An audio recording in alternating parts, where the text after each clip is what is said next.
All right, if you've seen my last video, then you know what I'm doing here. I have made it my goal for 2025 to be just a better informed person about what is going on in Congress, because at the end of the day, all of the elect people to represent our communities, our states.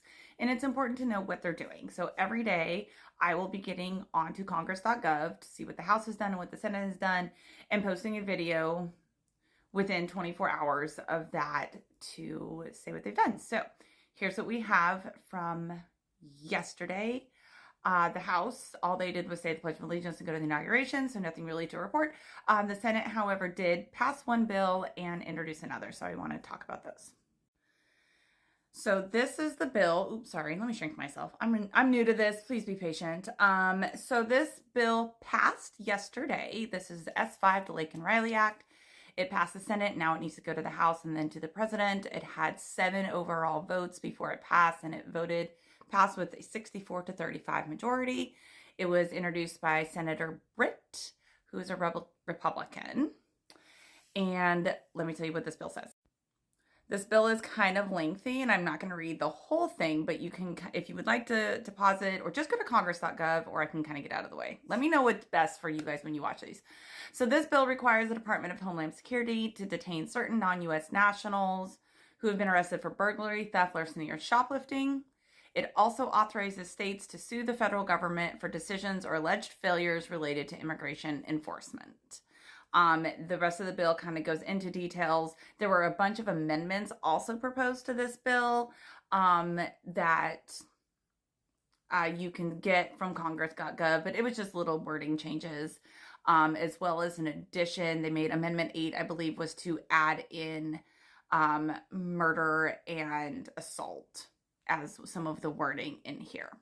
So basically, if you are not here legally, this authorizes the state to arrest you and detain you if you are caught doing burglary, theft, larceny, or shoplifting. And then they include it as well as violent behaviors. And then if the state feels like the federal government did not detain someone that they should have, they can sue them, I believe is kind of, and that's maybe simplifying it a little bit too much, but that is the Lake and Riley Act.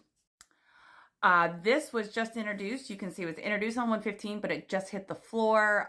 It doesn't even have the full summary up yet. So this is the S6 Born Alive Abortion Survivors Protection Act. And let me get out of the way here. So sorry. This was introduced by Senator Langford, he is a Republican. And let me show you a little bit more about it. So this is a bill to amend Title 18 to prohibit a healthcare practitioner from failing to exercise the proper degree of care in the case of a child who survives an abortion or attempted abortion. So again, those are just the bills. One bill passed, one bill just got introduced, and it's still new enough that there's not a full summary up of it yet. And again, this is for information. I'm not going to be providing my opinion on what's happening, even though I have very big feelings and very big opinions about things. But I think part of why we have ended up so divided and so almost uninformed as just a whole right, including myself, is that we are not just looking at facts and then forming our own opinions. So I'm just here to provide facts on what our Congress is doing. Primaries are in 2026, so it is really important that you know what your legislators are doing, who are they accepting money from, what bills are they voting for, are they not voting for. If you guys want the breakdown of who voted for what when bills are passing and not passing, I'm also happy to share that. It's an easy screenshot. So welcome. I'm going to do this every day that Congress is in session, and you're welcome to join me for the ride. Okay, bye.